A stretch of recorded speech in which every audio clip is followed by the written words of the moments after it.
do you feel that the NBI was set up in this Well, shooting incident?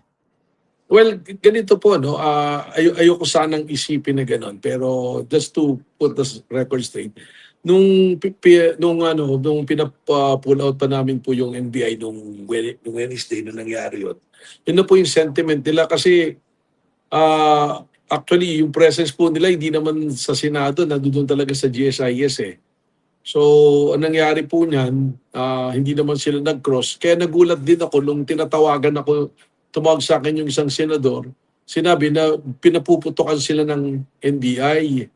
So, sabi ko, wala pong NBI dyan. Sigurado po ako dahil may instruction talaga after nung Lunes na hindi kami tutungtong ng Senado. Yun lang, yung GSIS po, katabi ng Senado, there was a request from GM Veloso na tulungan namin sila to secure yung area, to secure yung place.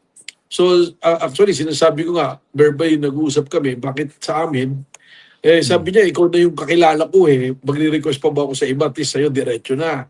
So sabi ko, ilan po ba yung kailangan? Pwede na ba mga 4 to 6 lang sana yung papadala? Pero nagpadala po siya ng text message sa akin na siyam na points dapat yung lagyan ng tao para po sa para sa secure. So sabi niya, body system. So naging 18 po. 18 ang pinadala na eventually nung inimbestigan po later on, parang naging 21 daw nga.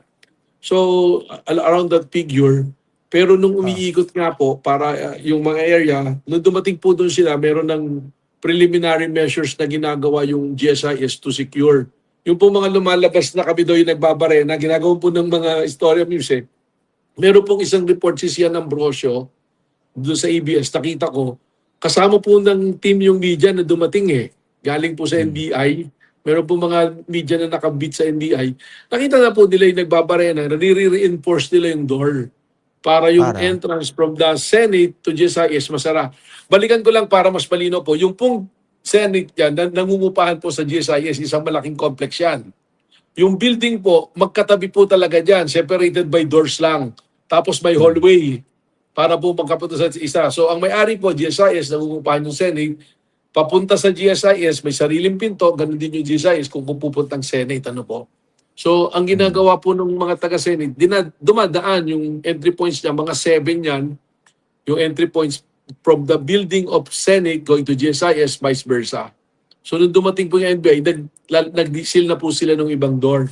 So for purposes of security na yung padaan-daan po roon, pinostehan po yung bawat entry points. Dito po yung isa sa second floor, doon po nagkaroon ng barilan nung pagpapaputok ng baril. Okay. Nung pumasok na po sila Aplaska, sila mga Aplaska. Director, isang tanong ko, no? Bakit nag-request itong itong GSIS na i-secure? What was unusual about that day? Nung Monday po, nandoon po yung mga ibang NBI eh. Kasi with coordination kami, dahil ang balak nga po noon, di ba, na lumabas yung warrant, na-clear yung warrant, parang baka maging daanan niya kung lalabas siya. So nangyari po, nung nagtuloy-tuloy yung parang mga presence ni Senator Bato sa Senado, may coordination na po sa GSIS. Tapos, ang nangyari, nung nag-usap po kami, I was out of the office dahil may planning session po ang NBI. Sabi ko kay GM, baka pwede magpadala ng sulat para idaan doon sa process kung sino yung nasa office para at least may record din po pati. Opo. Sir, tanong ko lang, very simple, para masagot na natin diretso, no? Bakit kailangan i-secure yung GSIS at that time? Kasi po, labas-masok na po yung sinasabi kung sino-sino na po dumadaan. Ang eksaktong sinabi po sa akin ni GM Wig Veloso, I want to secure the property tsaka yung pong mga employees ng GSIS. Okay.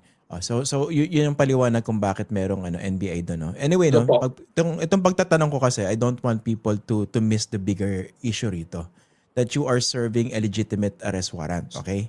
So your presence is justified.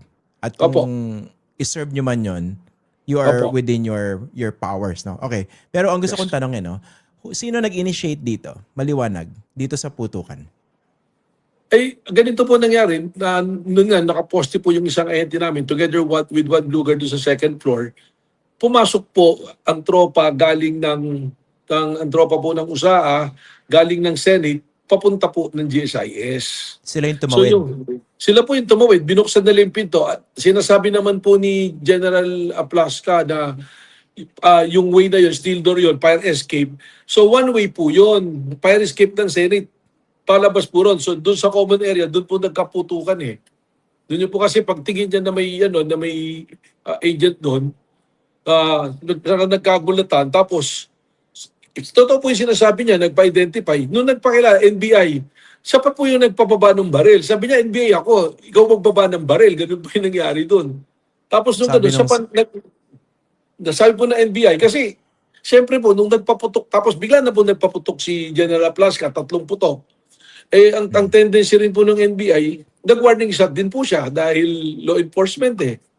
So ganun po. Tapos pagkatapos niya mag-warning shot, niratrat na po, sila na po yung nagpaputok. Kaya yung claim po ni Senator Alan Peter Cayetano naririnig ko, na bumaril ang NBI papuntang Senado, pag tinignan niyo po yung tama ng bala, lahat galing ng Senate, papasok po ng GSIS. At yan po, kinunpirma na rin po sa akin ni General Nartates doon sa initial investigation nila. At puro pataas. Okay. Opo, nung naalala niyo po, yung press con ng sa Malacanang, sinabi na po yan eh, na yung bala galing ng Senate, papasok ng GSIS. Okay. So may nakita sila na NBI agent doon sa kabilang side ng pintuan at tinanong yung NBI agent kung sino siya. Nagpakilala, NBI agent. Opo. Tapos pinapababa yung barel. Opo. Nakabunot po ba yung... Nakabunot po ba hindi? Po yun, so nakasukbit eh. Nakasukbit po. So parang ang ano niya, ba't ako law enforcement ka, ako pagbababayin mo ng baril? Yun ang sagot niya. Tapos hindi po, hindi po, yun ang mindset niya na NBI ako. So tapos sa bababaril, nung hindi binaba, nagpaputok siya ng 3 putok po. Tapos nagpaputok na rin itong NBI. Nag-warning shot din yung NBI. Tapos niratrat na po, doon na tumakbo yung yung Blue Guard saka itong NBI agent po. Kasi dalawa lang po sila eh. Dalawa lang po sila nandun. Okay. Itong agent po ba yung binabanggit si Mel Oragon? Hindi po. Iba naman po yung story niya. Iba pa yan. Kasi Iba siya po yan. Unang tinuro nila eh. Doon nga po ako nagtaka. Kasi ang nangyari naman po dyan, si Mel Oragon, yan po, asset at the same time volunteer na ginawa nilang driver nung time na pumunta po ng GSIS. Ngayon, nung nagkaputukan po, yung bag nitong si Daboy, yung pong nagpaputok, yung agent po talaga, naiwan niya yung bag niya, may magazine, tsaka gamot, binalikan niya, may exchange pa po ng text message sa Blue Guard ng GSIS na paki-assistihan nga itong si Oragon dahil kukunin yung bag niya. Nung bumalik po siya ron, nakamotor na siya nung bumalik, sinakote siya, doon po siya nahuli. At hindi po totoong sa loob ng Senate nahuli, doon po sa GSIS compound po nahuli. Okay. Nasaan na itong si Mel Oragon? Kasi kung ganun yung nangyari, kawawa naman ito. Siya yung nadiin, siya may mugshot. Na-inquest nga po siya eh. Kinasuhan siya. Hindi ko lang po alam kung nakapag-bail na po today. Kasi alam ko na-inquest na. So sana po nakapag-bail na. Ang nangyari po rito, pinarapin test nga po to. Nung pinail yung kaso, ang nagkaso po si Aplasca eh. Hindi po nakatasgan yung parapin test. Ang suspetsa ko po, negative sa gunpowder dahil hindi naman po talaga siya nagpaputok. Okay. Hindi niyo po ba kakasuhan itong si Aplasca? Well, pinag-aaralan po namin, tinitingnan po namin kasi po yun, direct assault po yung lalabas doon dahil law enforcement. Ganun kay security personnel ka, ikaw pa magpapababa ng baril doon sa law enforcement. Tapos yung katwiran nila, papasukin daw yung bahay. Hindi naman po pumasok sa bahay. Nakapwesto, nakaupo po sila doon sa site ng GSIS. Nagkataon, sila po yung tumawid. At saka unang-una po, hindi nila pwedeng i-claim na papasukin yung bahay dahil we have authority from GSIS who is the lessor. Sila po, lang sila, lessee lang eh. Kahit even assuming na yung area na yun, area ng Senate, which is not. Hindi po area ng Senate. Common area po yun, sa fire escape po yun. Common fire escape ng GSIS saka po ng Senado. Opo. Tsaka, Director, kasi iniisip ko rito, para makaka-straight naman ng pardon for the term, no? Para naman kayo makaka-straight as NBI kung nangyari ito at walang mananagot. Dahil kayo law enforcement agency eh. Kayo law enforcers and you were serving a valid warrant. Tapos kayong pinutukan, tapos hindi kayo magkakaso. Actually, wala nga po kami... Actually, Christian, wala nga kami balak na mag-serve ng valid warrant at that time. tinutulungan lang namin GSA. At the same time, to be perfectly setting yung talagang nangyari na opportunity na rin po namin na magkaroon ng intelligence surveillance kung sakaling lumabas to si Senator De La Rosa. Di at least as a law enforcement, kahit na walang order sa amin na arestuhin siya, makakapag-intelligence network po kami, masusundan po namin. Yun nga po yung point ko. Kasi ano ba yung, meron bang parang sagradong karapatan ang Senado kung saan NBI bawal pumasok para mag-serve ng warrant? Kasi parang ganyan lumalabas, naging forced. Wag isang tabi pa muna natin yung usapan ninyo na wala mo ng pag-aresto. I mean, yung yung kapangyarihan lang. Wala po kasi kung tutuusin, yan na nga po yung nangyari ng Lunes, nung may valid warrant na gusto naming enforce. Kaya lang po tayo umatas sa pag-enforce dahil sa respeto na sinabi nila they're putting Senator Bato de la Rosa in protective custody of the Senate. So yun lang po yung naging reason yan. Kaya po matras. Tapos eventually, the following day, meron na pong kaso sa Supreme Court. Ang naging basehan naman po, hindi po na tayo gumalaw dahil na-file na sa Supreme Court. Alam niyo po, from legal practice, from DOJ's point of view, we give high regard po sa magiging sasabihin po ng Korte Suprema. Kailan kayo magde-decide kung kakasuhan niyo yung USA? Well, under investigation na po. Actually, kahapon po kasi nag-create ako ng special task force namin to investigate on the matter. Tapos in coordination na rin po with DOJ, tsaka po sa CIDG. Sa Monday, pupunta po sa amin yung CIDG. I will submit all the personnel na pumunta po ron. Tsaka yung nag-isang baril na pinatok, papasubmit ko po for ballistic.